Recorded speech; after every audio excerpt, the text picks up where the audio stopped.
যে নামগুলি আপনার বিচারাধীন রয়েছে বা অ্যাডজুডিকেশনে রয়েছে, সেই নামগুলিকে আপনারা জানেন যে অনারেবল বিচারপতি যারা রয়েছেন তারা প্রত্যেকটি দরখাস্তকে পুনরায় বিবেচনার মধ্যে আনছেন।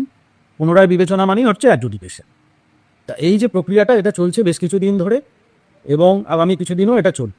কিন্তু এর জন্য আতঙ্কিত হওয়ার কোনো কারণ নেই বলে আমরা মনে করছি। কারণ যদি সবথেকে খারাপ কী হতে পারে, একজনের নাম বাদ গেল, সেই বাধ্য যদি যায় তাহলে ওনার কাছে ফর্ম 6-এর সঙ্গে অ্যানেক্সার 3-4 দিয়ে পুনরায় জমা দেওয়ার একটা ব্যবস্থা রাখছে প্রশাসন, এবং সেই সঙ্গে আমাদের মাননীয় জেলা শাসকের কাছে আবেদন করতে হবে 15 দিনের মধ্যে, সেই ব্যবস্থাও থাকছে। এখনই করতে পারে। আতঙ্কিত হওয়ার কোনো কারণ নেই, কিন্তু মানুষ স্বাভাবিকভাবেই ভয় পেয়ে গিয়েছে। কারণ কতবার তারা হিয়ারিংয়ে আসবেন, ঘন্টার পর ঘন্টা দাঁড়িয়ে হিয়ারিংয়ে দাঁড়িয়েছেন। এবং বাস্তব কথা যেটা হচ্ছে সেটা হচ্ছে, ধরুন আমরাও প্রকৃতভাবে জানি না কার নাম আছে কার নাম বাদ গেছে। অ্যাডজুডিকেশন মানে তো বিচারাধীন, তার মানে তো বাদ যাওয়া না। এবং বাদ কখন যাবে? এই বিচারাধীন কেসগুলি যখন নিষ্পত্তি হবে তখন বাদ যাওয়া, বা মানে সবথেকে আমরা ফাইনালি কনক্লুসিভ হইতে বলতে পারবো যে এই নাম বাদ গেল।